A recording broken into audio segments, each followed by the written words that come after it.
নমস্কার বন্ধুরা, welcome to Sampaje kitchen. আপনারা সবাই কেমন আছেন? আশা করি সবাই ভালো আছেন, সবাই সুস্থ আছেন। আজ আমি আপনাদের বানিয়ে দেখাবো গ্রাম বাংলার একটা পুরাতন রান্না, চিংড়ি আলুর ঝোল। আমি কি করে তৈরি করছি সেটা আপনাদের সঙ্গে শেয়ার করব।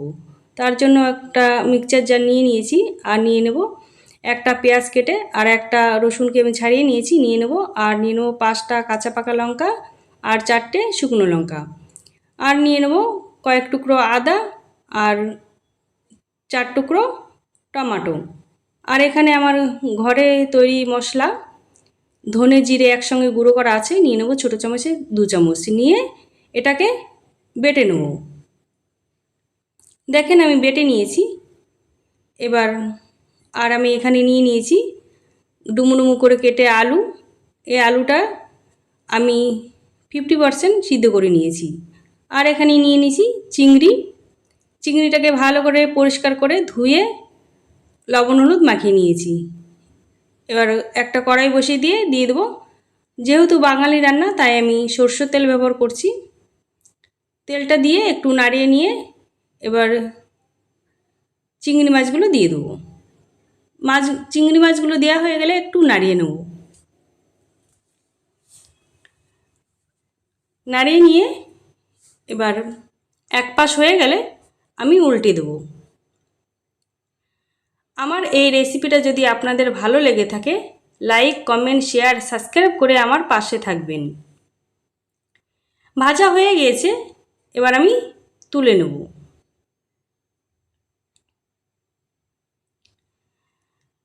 এবার তুলে নিয়েছি, ওই তেলেই দিয়ে দেবো সিদ্ধ করা আলুগুলো দিয়ে একটু ভেজে নিতে হবে।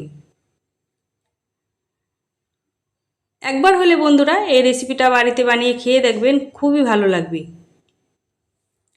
ভাজা হয়ে গিয়েছে, এবার তুলে নেব। একই কড়াইতে আমি দিয়ে দেবো আরও 1 চামচ সর্ষের তেল। তেলটা দেওয়া হয়ে গেলে এবার ফোড়নে দিয়ে দেবো ছোটো চামচের 1 চামচ জিরা আর 2টো তেজপাতা। দেওয়া হয়ে গেলে এবার দিয়ে দেবো একটা কেটে রাখা পেঁয়াজটাকে নাড়িয়ে নিয়ে পেঁয়াজটাকে এখানে একটু ভেজে নিতে হবে লাল লাল করে। দেখেন আমি পেঁয়াজটাকে ভেজে নিয়েছি। এবার বেটে রাখা মশলা দিয়ে দেবো। এখানে আমার পুরো মশলাটা দরকার হবে না, তাই আমি 3 চামচ মশলা দিয়ে দিলাম। দিয়ে একটু নাড়িয়ে নেব। নাড়িয়ে নিয়ে দিয়ে দেবো 1 চামচ লবণ, আর দিয়ে দেবো 1/2 চামচ হলুদ গুঁড়ো। দিয়ে কাঁচা গন্ধ ছেড়ে যাওয়া পর্যন্ত এটাকে কষে নেব। দেখেন আমি মশলা ভালো করে কষে নিয়েছি। এবার নাড়িয়ে নিয়ে ভেজে রাখা আলু দিয়ে দেবো। আলুটা দিয়ে আবার ভালো করে কষে নেব। ভালো করে কষানো হয়ে গেছে এখানে। এবার পরিমাণ মতন জল দিয়ে দেবো। জলটা যে যেরকম ঝোল খেতে পছন্দ করেন সেই অনুযায়ী ঝোলটা দেবেন। আমি এখানে একটু ঝোল ঝোল রাখবো, তাই একটু বেশি করে জল দিলাম। এখানে ঢাকা দেওয়ার কোনো প্রয়োজন নেই, কারণ আলু সিদ্ধ করা ছিল।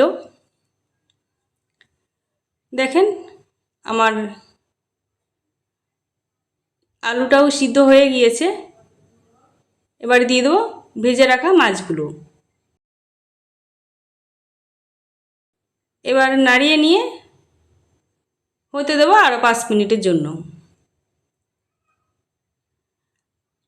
5 মিনিট পর ফিরে এলাম।